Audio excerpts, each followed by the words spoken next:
Hello મિત્રો, જય શ્રી કૃષ્ણ અને જય માતાજી બધાને. કેમ છો બધા? મજામાં જશો ને મજામાં જશો. તો આજના નવા વિડીયોમાં તમારું હાર્દિક સ્વાગત છે. તો આજે છે ને મેં વિડીયો મોડો શરૂ કર્યો છે બ્લોગ, કારણ કે અમારે છે ને આજે સેમિનાર હતો. તો સેમિનારમાં એવું હતું કે છોકરીનો નાસ્તો ને આને તેને સોડા ને બધું લાવી હતી. આજે ફરીવાર સેમિનાર હતો. હવે જ્યાં સુધી અમારે એડમિશન લેશે અને કોલેજ શરૂ નહીં થાય ને ત્યાં સુધી સેમિનાર રહેશે. અઠવાડિયે 15 દિવસે એવી રીતના હોય. એટલે આપણે છે ને સેમિનારના લીધે કામ જલ્દી કરવાનું હોય, કારણ કે પછી છોકરીઓ આવી જાય તો કામ ન થાય એટલા માટે. એટલે પછી આપણે કેવું કર્યું કે ફટોફટ કામ કરી નાખ્યું ને તો પછી મોડો બ્લોગ શરૂ કરું. તમારા સેમિનારે પૂરો થઈ ગયો. મેં છોકરીઓને સોડા અને નાસ્તો અને વેફરને બધું કરાવી દીધું ને પછી બધું કામે થઈ ગયું હતું. અને હવે છે ને આપણે થઈ ગયા છે ફ્રી, એટલે મેં હાલો આપણે થોડો બ્લોગ બનાવી આવી, કારણ કે મારે છૂટવાની હજી વાર છે. આપણે છે ને મિત્રો આ બાજુ આવ્યા છે, કારણ કે આજે એડમિશનવાળી છોકરીઓ શરૂ છે ને એટલે કોઈક આવે ન આ વિડીયોમાં કદાચ આવી જાય તો કોઈકને ગમે ન ગમે, એટલે પછી આપણે છે ને આગા જ વયા જાય, કોઈ ન હોય ને એવી જગ્યામાં હતી. સ્વાભાવિક છે, છોકરીઓ જો આવશે પછી મારી સાથે બધી હળી મળી જશે ને પછી કહેશે કે માસી વાંધો નહીં અમે આવીએ તો પછી આપણે એને બ્લોગમાં લઈશું. ને હું છે ને આ બાજુ આવીને તો પીપળો અમે કાપી નાખ્યો, હું તમને બતાવું. તો એ જો આમ થડમાંથી કાપ્યો હતો, પણ એ કોળાનો કેટલો સ્માર્ટ મસ્ત મજાનો છે. કેવો લાગે છે આમ એકદમ નજીકથી જોઈને તો કેટલો સરસ લાગે. જો લાગે છે ને એક નંબર. આ છે ને બીલીપત્રીનું ઝાડ પડકે એ કાપી નાખ્યું હતું. જો એ કોળાણું બધા ઝાડવા કપાવી નાખ્યા હતા. જો આશોપાલો મસ્ત મજાનું. હું છે ને આ બાજુ પાછળ આવીશું ને આ બાજુ છે ને મારે પાણીની લાઈન તૂટી ગઈ છે ને તો એ ખોદાણ કામ કરે છે. તો બધું આ કામ એવડા એ કામવાળા કરે છે ને. હવે આપણે છે ને જવાનું છે કોલેજમાં.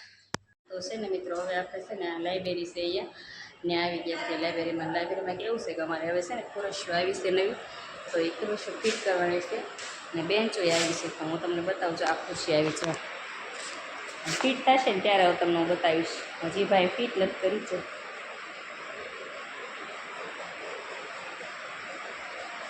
આ છે ને અમારી લાઇબ્રેરી. તો એ ખુરશી જ્યારે ફિટ થશે ને ત્યારે હું તમને બતાવીશ. ભાઈ સવારના મહેનત કરે છે, પણ બીજું કેટલું કામ છે એટલે એ થોડા કટવાઈ ગયા છે. વસ્તુ ઘટીથી લેવા ગયા હતા. મને કીધું માસી તમારે વિડીયો લેવો હોય તો તમે લઈ આવું. આ બાજુ લઈ આવ્યો છું. બીજું કાંઈ વાંધો. એટલે આપણે આ બાજુ આવી ગયા છીએ. અને તો ફિટ કરશે ને ત્યારે આપણે બતાવવાની થશે. છે ને મિત્રો હવે આપણે વી આવ્યા ઘરે, અને ઘરે આવીને જો હતા એને ગેટઅપમાં આવી ગયા ગાઉનમાં. ને છે ને પાણી થોડુંક હતું, એના કપડાં ધોયા હતા ને એટલે આ હંડા હરખા કરવાના હતા. નહીં તો હરખા કરી નાખું. અને છે ને આપણે આવીને પહેલાં જમી લીધું, બીજા કપડાં બાકી છે હવે ધોવાના છે. ને જમવામાં શું હતું ખબર? રોટલાનું શાક. રોટલાનું શાક હતું. આજે રોટલી બહુ રાતે વધી હતી, કારણ કે ભાજી કરી હતી ને તો બધા પાવ ખાધા. તો આપણે એક રોટલી ખાધી હતી, બીજા બધા પાવનો ભાત ખાધા, એટલે પછી સંતાડ્યું લીધું. આ લોકો છે ને આવા નાટક જ કરતા હોય. શીખર શું બોલતા હોય? શું બોલો બે ભાઈ?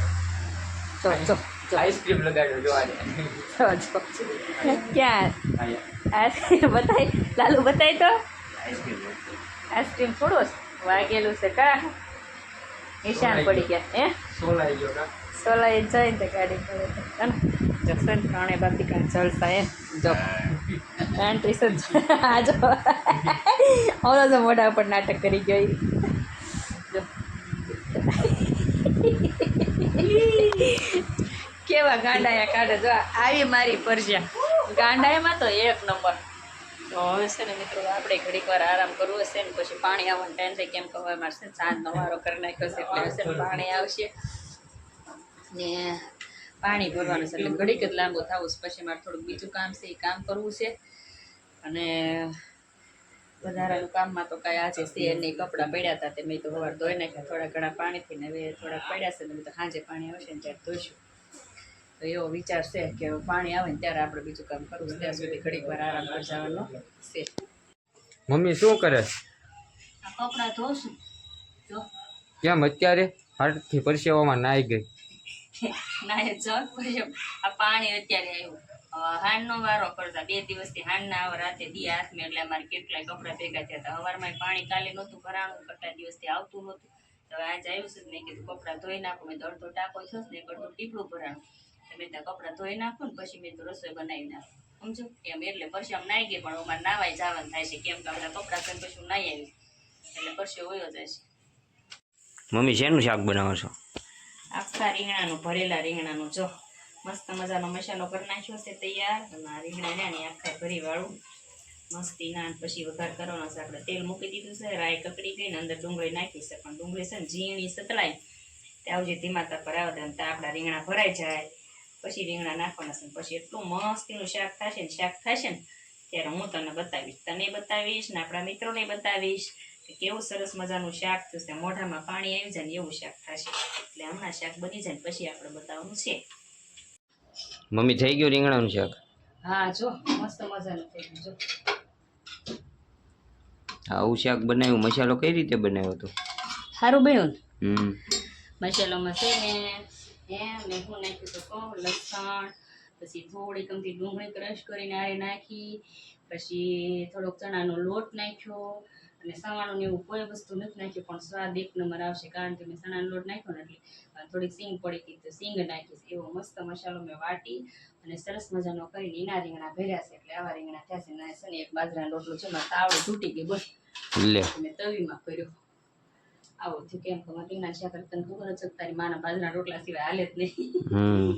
એટલે આવું શાક થયું છે મસ્ત મજાનું. તો છે ને મિત્રો આપણું રસોઈ બની ગઈ છે સાંજની. અને તમારે બધાને આખા રીંગણાનું શાક ખાવું હોય તો આવી જાજો. આખા રીંગણાનું શાક ને બાજરાનો રોટલો. ને આજનો વિડીયો આપણે અહીંયા પૂરો કરીએ છીએ. તો લાઈક શેર ને સબસ્ક્રાઈબ કરી દેજો.